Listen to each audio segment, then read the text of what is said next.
Hello guys, ఈ video scholarship గురించి చేయడం జరిగిందండి. అది కూడా అందిస్తుంది ఎల్ఐసి అండి. ఎల్ఐసి వాళ్ళు మీకు తెలిసిందే, ఎల్ఐసి గురించి ఆల్ ఓవర్ ఇండియా ఇది ఎంత ఫేమస్ ఇన్సూరెన్స్ కంపెనీ అన్నమాట.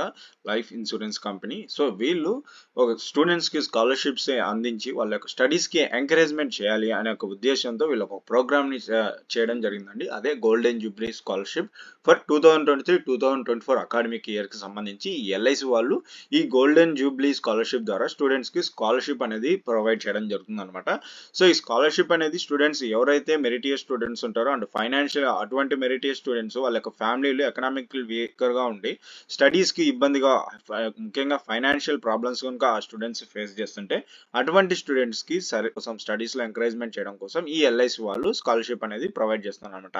ఇక ఈ స్కాలర్షిప్కి సంబంధించి eligible details, required document details, selection process details, అదేవిధంగా బెనిఫిట్స్ ఏంటి అనే దాని గురించి ఈ వీడియోలో తెలుసుకుందాం. కాకపోతే ముందు స్టూడెంట్స్ ఎవరైనా మీరు కనుక మన ఛానల్ ఫస్ట్ టైం చూస్తుంటే కనుక ప్లీజ్ సబ్స్క్రైబ్ చేసుకోండి. ఎంతో వాల్యుబుల్ ఇన్ఫర్మేషన్ స్కాలర్షిప్స్కి సంబంధించి, ఇంటర్న్షిప్స్కి సంబంధించి, ఫ్రీ కోర్సెస్కి సంబంధించి, అదేవిధంగా జాబ్ అప్డేట్స్కి ఎలా ప్రిపేర్ అవ్వాలి, ఎటువంటి స్కిల్స్ కావాలి, అదేవిధంగా ఫ్రీ సర్టిఫికేట్స్కి ముఖ్యంగా ఎటువంటి అమౌంట్ లేకోకుండా వాల్యుబుల్ కోర్సెస్కి సంబంధించినటువంటి ఎంతో వాల్యుబుల్ స్టూడెంట్స్కి సంబంధించిన బంచ్ ఆఫ్ ఐటమ్స్ అనే స్టూడెంట్స్ సంబంధించిన రిలేటెడ్ థింగ్స్ అని నేను ప్రొవైడ్ చేస్తుంటాను అనమాట. సో మీరు ఈ ఛానల్ సబ్స్క్రైబ్ చేసుకుంటే ఎంతో వాల్యుబుల్గా ఉంటుంది అనమాట, ఎంతో ఇన్ఫర్మేటివ్గా ఉంటుంది మీకు. సో నా ఛానల్ ప్లేలిస్ట్ చూసే సబ్స్క్రైబ్ చేసుకోండి, ఓకేనా.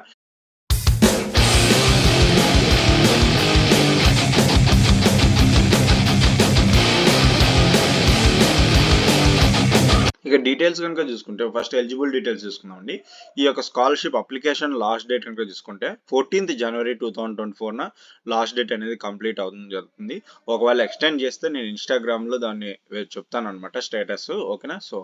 సో ఇన్స్టాగ్రామ్ ఐడి కావాలనుకుంటే చూడండి, ఇన్స్టా ఐడి ద మారు7 ఉంటుంది. సో అందులో నేను అంతా ఇన్ కేస్ నేను కామెంట్స్లో రియాక్ట్ అవ్వకుంటే కనుక ఇన్స్టాల్ ఖచ్చితంగా డెఫినెట్గా రియాక్ట్ అవుతాను, ఓకే. నాకు ఎలిజిబుల్ డీటెయిల్స్ కనుక చూసుకుంటే ఇక్కడ జనరల్ స్కాలర్షిప్, అదేవిధంగా special scholarship for girl child అని ఉందన్నమాట. సో జనరల్ స్కాలర్షిప్ అదేవిధంగా ఎక్కువ care especially scholarship for girl child కూడా ఇవ్వడం జరిగింది. సో ఇక్కడ ఫస్ట్ చూసుకుంటే ఎవరైతే స్టూడెంట్స్ ఇండియా వైడ్ స్టూడెంట్స్ ఈ స్కాలర్షిప్కి ఎలిజిబుల్ అవుతారు, వాళ్ళు present class 10th 12th complete చేసి ఉండాలన్నమాట, ఓకేనా. క్లాస్ 10th అయినా పర్లేదు, 12th అయినా పర్లేదు, కంప్లీట్ చేసి ఉండాలి. సో ఆ తర్వాత regular diploma in the academic year of 2023 or diploma అయినా కానీ అది కూడా 2022-2023కి మీరు 10th అయినా కంప్లీట్ చేసి ఉండాలి, 12th అయినా కంప్లీట్ చేసి ఉండాలి, లేదంటే డిప్లొమా అయినా 2020-2023 అకాడమిక్ ఇయర్కి సంబంధించి కంప్లీట్ చేసి ఉండాలన్నమాట. సో వాళ్ళు ఎలిజిబుల్ అవుతారు, ఓకేనా. ఇంకోటి వాళ్ళు మినిమం ఆ యొక్క క్వాలిఫై ఎగ్జామినేషన్స్లో వాళ్ళు మినిమమ్ ప్రీవియస్ క్వాలిఫై ఎగ్జామినేషన్లో మినిమం అట్లీస్ట్ 60% మార్క్స్ అనేది తెచ్చుకొని ఉండాలన్నమాట, ఓకేనా. అండ్ అదేవిధంగా be pursuing higher education in the field of vocational diploma courses in a government recognized college institution or course in industrial training institution. అంటే ఇప్పుడు 10th క్లాస్ కంప్లీట్ చేసి ఉంటారు కదా వాళ్ళు 10th క్లాస్ కంప్లీట్ చేసి ఉంటే వాళ్ళు కనుక professional courses like field of vocational courses ఉంటాయి కదా, వాళ్ళు ఆ కోర్సెస్లో చదువుతుండాలి. లేదంటే ఒకవేళ డిప్లొమా కోర్సెస్ చేస్తుండాలి గవర్నమెంట్ అప్రూవ్ చేసిన కాలేజెస్లో కానీ, లేదంటే గవర్నమెంట్ కాలేజ్లో కానీ డిప్లొమా చదువుతుండాలి, లేదంటే ఐటీఐలో చదువుతున్న వాళ్ళు ఎవరు 10th కంప్లీట్ చేసి వాళ్ళు అనమాట, 10th కంప్లీట్ చేసిన వాళ్ళు. సో ఇక్కడ ఇవి చేస్తూ ఉండాలి. ఒకవేళ ఇంటర్మీడియట్ కంప్లీట్ చేసిన వాళ్ళైతే ఇంజనీరింగ్ కాలేజ్ చదువుతున్న వాళ్ళు, లేదంటే ఎంబీబీఎస్ సైడ్ వెళ్తున్న వాళ్ళు అలాగనమాట, ఓకేనా. ఇక ఇలా ఈ విధంగా ఎలిజిబిలిటీస్ జనరల్ స్కాలర్షిప్. ఇంకా specially scholarship for girl child అంటే ముఖ్యంగా గర్ల్స్ చిల్డ్రన్స్ మాత్రమే ఈ స్కాలర్షిప్లో ఉన్న కొద్ది ఎక్కువ క్వాలిటీస్ వాళ్ళు ముఖ్యంగా ప్రెస్ చేసి చెప్పడం జరుగుతుంది అనమాట. అంతేగాని కేవలం గర్ల్స్ ఒకటే కాదు ఎలిజిబుల్, బాయ్స్ కూడా ఎలిజిబుల్ అవుతారు స్కాలర్షిప్కి. Have passed class 10th examination అంటే 10th క్లాస్ పాస్ అయి ఉండాలన్నమాట. అది కూడా 2022-2023 అకాడమిక్ ఇయర్కి సంబంధించి 10th క్లాస్ పాస్ అయి ఉండాలి వాళ్ళు ప్రెసెంట్. అదేవిధంగా హ్యావ్ సెక్యూర్డ్ అట్లీస్ట్ 60% మార్క్స్, ఇక్కడ కూడా 60% మార్క్స్ అనేది తెచ్చుకొని ఉండాలన్నమాట, ఓకేనా. Be pursuing higher studies in intermediate అంటే ప్రెసెంట్ వాళ్ళు 10th కంప్లీట్ అయ్యి ఇంటర్మీడియట్ కానీ, లేదంటే వొకేషనల్ ఆ డిప్లొమా కోర్సెస్లో కానీ గవర్నమెంట్ అప్రూవ్ చేసిన కాలేజ్లో కానీ చదువుతూ ఉండాలన్నమాట, ఓకేనా. డిప్లొమాలో అయితే గవర్నమెంట్ రికగ్నైజ్డ్ కాలేజ్ చేసిన వాళ్ళు గవర్నమెంట్ అప్రూవ్ చేసిన కాలేజ్లో చదివితే సరిపోతుంది. అదేవిధంగా ఐటీఐ కాలేజ్లో చదువుతున్నా పర్లేదు అనమాట. ఫర్ 2 years మినిమం 2 years ఐటీఐలో చేస్తూ ఉండాలి వాళ్ళు, ఆ గర్ల్ స్టూడెంట్స్ ఎలిజిబుల్ అవుతారు. ఇక యాన్యువల్ పేరెంట్స్ గార్డెన్ ఇన్కమ్ అనేది 2,50,000 కంటే ఎక్కువ ఉండకూడదు, అది గుర్తుపెట్టుకోండి, ఓకేనా. సో మీరు 10th క్లాస్ గర్ల్స్ అయినా ఎలిజిబుల్ అవుతారు, ఇంటర్మీడియట్ వాళ్ళు కంప్లీట్ చేసిన ప్రెసెంట్ ఇంజనీరింగ్ చదువుతున్న వాళ్ళైనా ఎలిజిబుల్ అవుతారు, ఐటీ వాళ్ళు అయినా ఎలిజిబుల్ అవుతారు అనమాట. ఓకేనా. ఇక్కడ the scholarship is specially for students pursuing the first degree such as undergraduate program or their equivalent.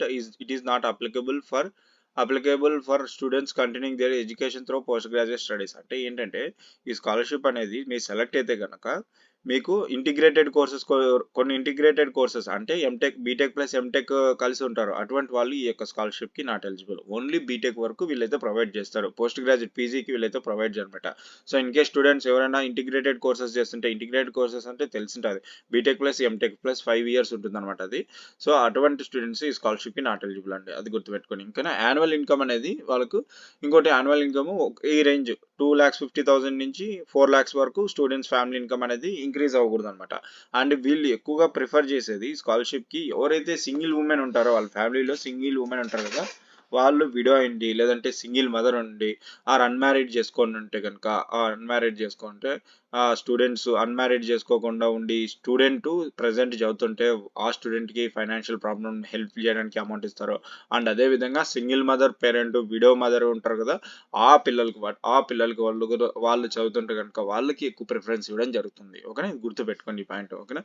This means that families with a women as the only earning member, అంటే వాళ్ళ యొక్క ఫ్యామిలీలో ఆ ఉమెన్ ఒకటి ఎర్నింగ్ చేస్తుంటే కనుక వాళ్ళకి ఒకవేళ ఆమెకి ఒకవేళ ఇన్కమ్ ఇక్కడ దీనికి ప్రకారం కాస్త ఎక్కువ ఉన్నా వాళ్ళు ఎక్స్క్యూజ్ చేయడం జరుగుతుంది. ఒకవేళ ఇంతలో వాళ్ళ కోసం 2,50,000 కన్నా ఈ 4 lakhs మధ్యలో ఉండాలి మరి. ఓకేనా. ఇంకా నార్మల్ వాళ్ళకైతే 2,50,000 ఖచ్చితంగా. ఒకవేళ సింగిల్ ఉమెన్ వాళ్ళే ఎర్న్ చేస్తుంటే కనుక వాళ్ళకి కొద్దిగా ఎక్స్క్యూజ్ చేయడం జరిగింది అప్ టు 4 lakhs వరకు ఫ్యామిలీ ఇన్కమ్. ఓకేనా. ఇక బెనిఫిట్స్ కనుక చూసుకుంటే, మీరు ఈ స్కాలర్షిప్ డీటెయిల్స్ అన్ని మ్యాచ్ అయితేనే చూసుకొని బెనిఫిట్స్ కనుక చూసుకుంటే కనుక, first under the general scholarship వాళ్ళకి చూసుకుంటే, ఎవరైనా స్టూడెంట్ ప్రజెంట్ ఇంటర్మీడియట్ కంప్లీట్ అయ్యి మెడిసిన్ చదువుతుంటే కనుక వాళ్ళకి 40,000 రూపీస్ అనేది సెలెక్ట్ ఇవ్వడం జరుగుతుంది అనమాట. అమౌంట్ అనేది డైరెక్ట్లీ ఇన్స్టాల్మెంట్స్గా ప్రొవైడ్ చేయడం జరుగుతుంది అనమాట. ఫస్ట్ ఇన్స్టాల్మెంట్లో 12,000 ఏం జరుగుతుంది, నెక్స్ట్ ఇన్స్టాల్మెంట్లో 2,000, అండ్ థర్డ్ ఇన్స్టాల్మెంట్లో 16,000 అమౌంట్ అనేది స్టూడెంట్కి ఇవ్వడం జరుగుతుంది. అలాగా మీకు ఎవ్రీ ఇయర్, ఇది 4 years ఉంటుంది కదా ఎంబీబీఎస్, సో 4 years ఇవ్వడం జరుగుతుంది అనమాట. Those who are pursuing in higher education in the field of engineering, ఒకవేళ ఇంజనీరింగ్లో చదువుతున్న వాళ్ళకైతే కనుక ఈ విధంగా ఉంటుంది అనమాట. సో ఫస్ట్ వాళ్ళకి ఎంత ఇస్తారు, 30,000 రూపీస్ అమౌంట్ అనేది వాళ్ళకి ఇవ్వడం జరుగుతుంది అనమాట. సో అది కూడా ఇన్స్టాల్మెంట్లో ఫస్ట్ 9,000 వేస్తారు, సెకండ్ 9,000 వేస్తారు, అండ్ థర్డ్ ఇన్స్టాల్మెంట్లో 12,000 వేస్తారు. టోటల్గా 30,000 ఈ విధంగా మీకు ఇన్స్టాల్మెంట్ ప్రకారం వేయడం జరుగుతుంది. ఇక under the special girl child scholarship programme అనుకుంటారు కదా, వీళ్ళకైతే deserving female students will receive 15,000, అంటే వీళ్ళకి ఫీమేల్ స్టూడెంట్స్కి, ఇది గర్ల్స్ కదా, 15,000 రూపీస్ అనేది ప్రొవైడ్ చేయడం జరుగుతుంది పర్ యానం. దీన్ని కూడా ఇన్స్టాల్మెంట్గా వేయడం జరుగుతుంది. ఫస్ట్ 4,500 వేయడం జరుగుతుంది, మళ్ళీ అదేవిధంగా 16,000 అనేది ప్రొవైడ్ చేయడం జరుగుతుంది. ఈ 4,500 అనేది 2 times వేస్తారనమాట. అండ్ ఫైనలీ థర్డ్ టైం వచ్చేసి 6,000 అనేది ప్రొవైడ్ చేయడం జరుగుతుంది అనమాట. ఓకేనా. ఇక్కడ ఇది ఈ యొక్క అమౌంట్ అనేది డిస్ట్రిబ్యూషన్ బెనిఫిట్స్ అనమాట.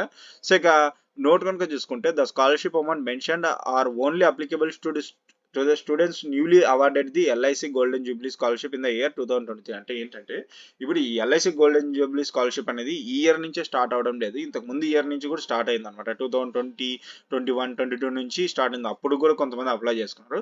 సో అప్పుడు అప్లై చేసుకున్న వాళ్ళు మళ్ళీ ఇప్పుడు న్యూగా దీనికి అప్లై చేసుకోవాల్సిన అవసరం లేదనమాట. ఎవరైతే రీసెంట్గా ప్రజెంట్ ఫస్ట్ టైం అప్లై చేసుకుంటున్నారో వాళ్ళు మాత్రమే దీనికి అప్లై చేసుకోవాలి. ప్రీవియస్ నుంచి కంటిన్యూ అవుతున్న వాళ్ళకి మీకు ఏ అమౌంట్ అయితే చెప్పింటారో ఆ అమౌంటే కంటిన్యూ అవుతుంది అనమాట. ఓకేనా. ఇది వాళ్ళు మెన్షన్ చేయడం జరిగింది అనమాట. ఓకేనా. ఇంకోటి డాక్యుమెంట్స్ అండి, దీనికి కావాల్సిన డాక్యుమెంట్ యాన్యువల్ ఇన్కమ్ సర్టిఫికేట్, మీ ఫ్యామిలీకి సంబంధించిన క్యాస్ట్ సర్టిఫికేట్ అండి, ఒకవేళ ఉంటే అప్లోడ్ చేయండి, లేకుంటే నో నీడ్ అనమాట. ఇక బర్త్ సర్టిఫికేట్ అనమాట, మీ యొక్క స్టూడెంట్ ఇది బర్త్ సర్టిఫికేట్ అప్లోడ్ చేయండి. బ్యాంక్ అకౌంట్ డీటెయిల్, స్టూడెంట్ ఇది bank account detail, in case student లేకుంటే మీ యొక్క పేరెంట్ ఇది అప్లోడ్ చేయండి. మార్క్ షీట్ అండి, previous year mark sheet, certificate of class 10th 12th, అదేవిధంగా దాంతోపాటు class 10th 12th mark certificates అనేది ఉంటాయన్నమాట. సో ఇక్కడ నెక్స్ట్ చూసుకుంటే ఇంపార్టెంట్ డేట్స్ అండి, ఇంపార్టెంట్ డేట్స్ కేవలం application dead line 14th January 2024 అనమాట. సెలక్షన్ క్రైటీరియా కనుక చూసుకుంటే ఇక్కడ చూడొచ్చు, సెలక్షన్ క్రైటీరియా అనేది ఈ విధంగా ఫాలో అవుతుంది. మెరిట్ బేస్డ్ మీద డిపెండ్ అయ్యి ఫాలో అవుతుంది అనమాట. అంటే మీ పర్సంటేజ్ చూస్తుంది ఎవరైతే బాగా పర్ఫామ్ చేస్తారు. అండ్ అదేవిధంగా నెక్స్ట్ జెండర్ చూస్తారు అనమాట. జెండర్ అండ్ ఎలిజిబిలిటీ క్రైటీరియాని చూడడం జరుగుతుంది అనమాట. అండ్ నెక్స్ట్ మొత్తం 30 మెంబర్స్ని షార్ట్ లిస్ట్ తీస్తారు. ఆ 30 మెంబర్స్లో నెక్స్ట్ 20 మెంబర్స్ మాత్రమే will be awarded general scholarship. ఓకేనా. ఇప్పుడు మొత్తం అప్లికేషన్స్ ఇండియా వైడ్లో వేసుకుంటే 30 మెంబర్స్ని షార్ట్ లిస్ట్ చేయడం జరుగుతుంది. ఆ 30 మెంబర్స్కి ఇంటర్వ్యూ జరుగుతుందిలేండి. మళ్ళీ అందులో నుంచి 20 మెంబర్స్ని జనరల్ స్కాలర్షిప్స్ కింద తీసి వాళ్ళకి 10 మెంబర్స్ బాయ్స్కి 10 మెంబర్స్ గర్ల్స్కి ఈ విధంగా ఆ స్కాలర్షిప్ అనేది డిస్ట్రిబ్యూట్ చేస్తుంది. అండ్ అడిషనల్గా 10 girls will be additionalగా 10 girls will be chosen for specially scholarship for girl child. అంటే అడిషనల్గా ఇంకో 10 మెంబర్స్ స్పెషల్ గర్ల్ చైల్డ్ ఉంటారు కదా, ఇంకాస్త అంటే టోటల్గా గర్ల్స్కి 20 అవార్డ్స్ అనేది గర్ల్స్కి వెళ్ళిపోతాయి, 10 అవార్డ్స్ అనేది బాయ్స్కి రావడం జరుగుతుంది. ఎందుకంటే స్పెషల్లీ గర్ల్ చైల్డ్ యాడ్ అవుతుంది కాబట్టి 10 స్కాలర్షిప్స్ యాడ్ అవుతాయి. సో ఈ విధంగా వాళ్ళకి కూడా ఎక్కువ బెనిఫిట్స్ అయితే గర్ల్స్కి రావడం జరుగుతుంది అనమాట. సో ఇది ఇంకోటి టర్మ్స్ అండ్ కండిషన్ అనమాట. ఒకసారి చూద్దాం. ఇక్కడ ఏంటంటే ఇన్ కేస్ స్టూడెంట్ ఎవరైనా ఆల్రెడీ స్కాలర్షిప్ కనుక ఇది ఆల్రెడీ అదర్ స్కాలర్షిప్స్ కానీ రిసీవ్ చేసుకుంటే, ఎనీ ట్రస్ట్ కానీ ఎనీ గవర్నమెంట్ నుంచి కానీ స్టూడెంట్స్ కనుక రిసీవ్ చేసుకుంటే వాళ్ళు ఈ స్కాలర్షిప్కి not eligible, except SC students తప్ప మిగతా వాళ్ళు నాట్ ఎలిజిబుల్ ఈ స్కాలర్షిప్కి అప్లై చేసుకోవడానికి. ఓకేనా. ఇంకోటి ఏంటంటే students who enter the second year of engineering, ఇంకోటి అంటే సెకండ్ ఇయర్కి ఎంటర్ అయిన స్టూడెంట్స్ కూడా ఈ యొక్క ఇంజనీరింగ్ స్టూడెంట్స్ కూడా ఎలిజిబుల్ అవుతారు. అదేవిధంగా వాళ్ళు మినిమం 60% మార్క్స్ అనేది మెయింటైన్ చేసుకుంటూ ఉండాలన్నమాట. అదేవిధంగా ఫస్ట్ ఇయర్ డిప్లొమా కంప్లీట్ చేసి సెకండ్ ఇయర్ డిప్లొమాలో జాయిన్ అయిన వాళ్ళు కూడా దీనికి ఎలిజిబుల్ అవుతారు.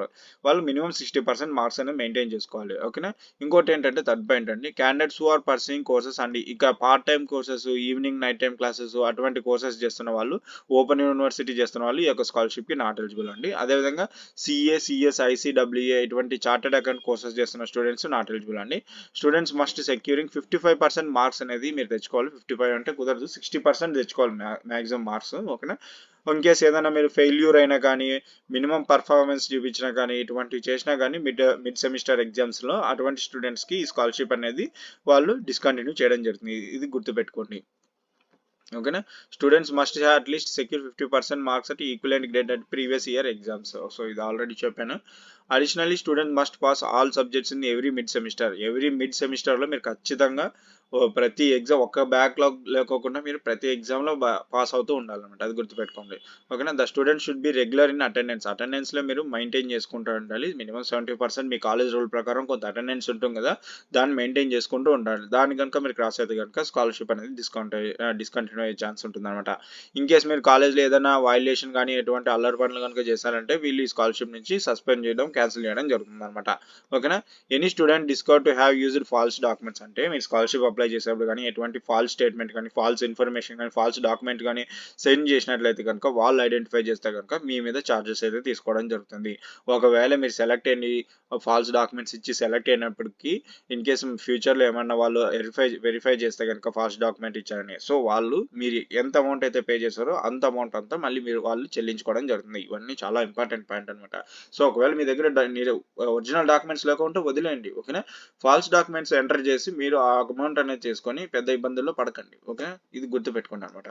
ఓకేనా. ఇవనేది కాంటాక్ట్ డీటెయిల్స్ అండి. ఇన్ కేస్ మీకు ఏదైనా తెలియాలి అనుకుంటే కనుక వాళ్ళు ఈ కాంటాక్ట్ డీటెయిల్స్, ముంబైకి వెళ్ళాలంటే మనకు అంత అవసరం లేదండి. ఓకేనా.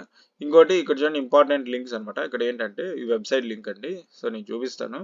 ఎల్ఐసి స్కాలర్షిప్కి నేను లింక్ కింద డిస్క్రిప్షన్లో ఇస్తాను, దాన్ని చూడండి. అప్లై చేసుకున్న దాని కింద ఎల్ఐసి గోల్డెన్ జూబ్లీ స్కాలర్షిప్ అనమాట. సో ఈ గోల్డెన్ జూబ్లీ స్కాలర్షిప్ లింక్ నేను కింద ప్రొవైడ్ ఇస్తాను. ఈ విధంగా ఉంటుంది.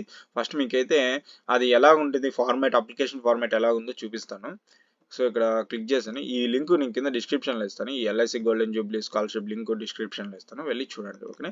సో ఈ విధంగా మీరు అప్లై చేసుకునే అప్లికేషన్ ఫార్మాట్ ఈ విధంగా ఉంటుంది అనమాట. సో జాగ్రత్తగా మీరు అప్లై చేసుకోండి. ఓకే. ఎటువంటి మిస్టేక్ చేయకండి. ఇన్ కేస్ మిస్టేక్ చేశారంటే కనుక మళ్ళీ దీన్ని వెరిఫై చేసుకోవడం కుదరదు. ఓకే. జాగ్రత్తగా డీటెయిల్స్ అన్ని మీరు చూసుకొని, ముఖ్యంగా ఈ స్టార్ మార్క్స్ ఉన్నాయి కదా, ఈ స్టార్ మార్క్స్ ఉన్నటివి ఖచ్చితంగా ఫిల్ చేయాలి. ఓకేనా. ఒకసారి అప్లై చేసుకునే ముందర ఈ లింక్ అంతా చూసి అండ్ ఏమేమి కావాలో డాక్యుమెంట్స్ అన్ని చూసుకొని వెరిఫై చేసుకొని అప్పుడు మీరు సబ్మిట్ చేయండి. ఓకేనా.